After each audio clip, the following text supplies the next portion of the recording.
एक बार एक गांव में महात्मा बुद्ध धर्म संसद कर रहे थे और सभी लोगों के प्रश्नों के उत्तर दे रहे थे।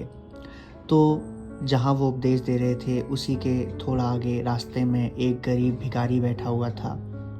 वह देख रहा था कि जो भी इंसान अंदर जाता है उपदेश सुनने के लिए, अपने सवाल पूछने के लिए, वह दुखी मन से जाता तो है, लेकिन जब वहाँ से लौट के आता है तो उसके मुख पर एक अजीब सी खुशी और मुस्कान होती है।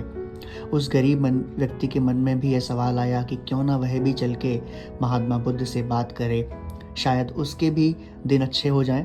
यही सोचकर वह गया और अपनी बारी का इंतज़ार करने लगा। जब उसकी बारी आई प्रश्न पूछने के लिए तो सबसे पहले वह खड़ा हुआ। उसने हाथ जोड़कर भगवान को नमस्कार किया और कहा, हे महात्मा, मैं गरीब क्यों हूँ जबकि इस गांव में लगभग सभी व्यक्ति खुशहाल हैं, तो मैं गरीब क्यों हूँ? तो महात्मा बुद्ध बोले उसे देखकर कि बेटा, तुम गरीब इसलिए हो क्योंकि तुमने आज तक किसी को कुछ दिया ही नहीं है। वह गरीब बड़ा आश्चर्यचकित हुआ। उसने कहा कि भगवान, मेरे पास तो किसी को देने के लिए कुछ है ही नहीं, तो मैं कैसे किसी को कुछ दूँ?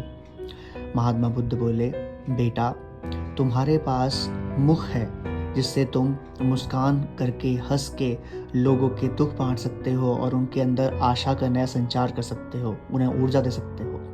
तुम्हारे पास दो हाथ हैं जिनसे तुम लोगों की मदद कर सकते हो, उनके काम में उनका हाथ बटा सकते हो। तुम्हारे पास जीवा है जिससे तुम दो प्यारे शब्द बोल सकते हो, दो हंसी खुशी के शब्द बोल सकते हो जिससे औरों को खुशी होगी। इतना सब कुछ है तुम्हारे पास और तुम कहते हो कि तुम्हारे पास कुछ है नहीं। जिसके पास मुख, जीवा और हाथ हो उसे भला कुछ भी गरीब कैसे कह सकते हैं हम?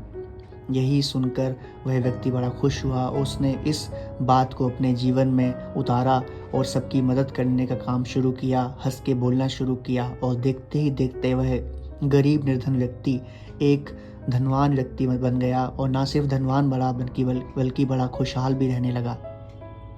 अगर आपको मेरी कहानी अच्छी लगी हो तो कृपया करके मुझे सपोर्ट करें, सब्सक्राइब करें एंड शेयर करें। ना अच्छी लगी हो तो सजेशन दें। धन्यवाद।